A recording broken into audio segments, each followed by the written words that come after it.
Merhaba sevgili dinleyiciler. Bugün çok önemli bir konuyu konuşacağız. Narsisizm.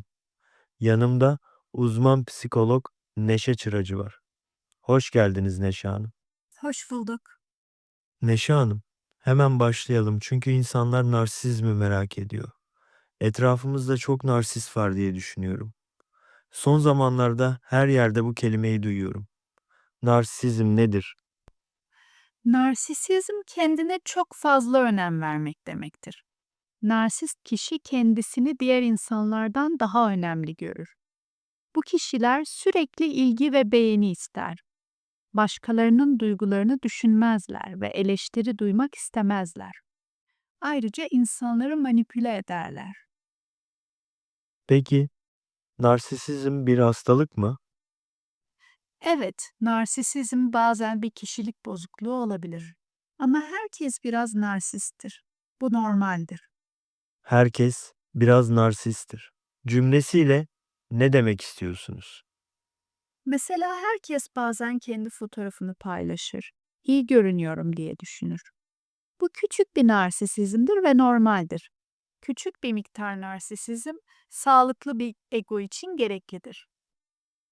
Peki özgüven nedir? Özgüven kendine inanmaktır. Bunu yapabilirim demektir. Bu sağlıklı bir özelliktir. Kendi fotoğrafını paylaşmak ve iyi görünüyorum diye düşünmek aynı zamanda özgüven değil midir? Evet, tabii. Kendini beğenmek ve kendinle mutlu olmak özgüvendir. Ama sürekli ben herkesten daha güzelim, ben herkesten daha iyiyim demek artık özgüven değil, narsisizmdir. Yani özgüven kendini sevmek. Narsisizm ise başkalarını küçümsemek. Evet, çok doğru. Tamam. Özgüvenle narsistliğin farkını anladık. Peki bencillikle narsistliğin farkı nedir? Bencil kişi sadece kendi çıkarını, kendi iyiliğini düşünür. Diyelim bir pasta var. Bencil kişi pastayı paylaşmaz. Çünkü kendi ihtiyacı onun için daha önemlidir. Ama narsist kişi bu pastayı ben hak ediyorum çünkü ben sizden üstünüm diye düşünür ve bu yüzden paylaşmaz. Çok teşekkürler. Sanırım şimdi herkes bu üç kavramı çok daha iyi anladı. Şimdi biraz da narsisizm kavramının tarihinden bahsedelim mi? Tabii bahsedelim. Yunan mitolojisinde Narkissos adlı bir genç vardır. Narsisizm kelimesi bu hikayeden geliyor. Narkissos kendi yüzünü suda görmüş. Çok beğenmiş. Bu yüzden hep suyun karşısında kalmış. Ve Narkissos'a aşık Eko adlı bir kadın varmış. Ama Narkissos için sadece kendi yüzü önemliymiş. Eko önemsizmiş. Eko çok üzülmüş ve bedeni yok olmuş. Sadece sesi kalmış. Narkissos da suyun karşısında ölmüş. Bu hikayeye göre narsisizm kişinin hem kendisine hem yakınlarına zarar veriyor.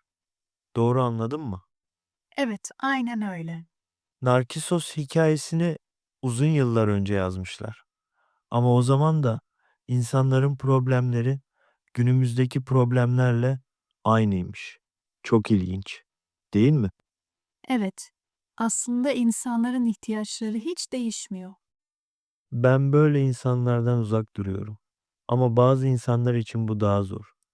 Çünkü bazı insanların eşleri veya anne babaları narsist oluyor. Bu kişiler için neler tavsiye ediyorsunuz? Narsistle yaşamak zordur. Sınırları korumak ve hayır demek çok önemlidir.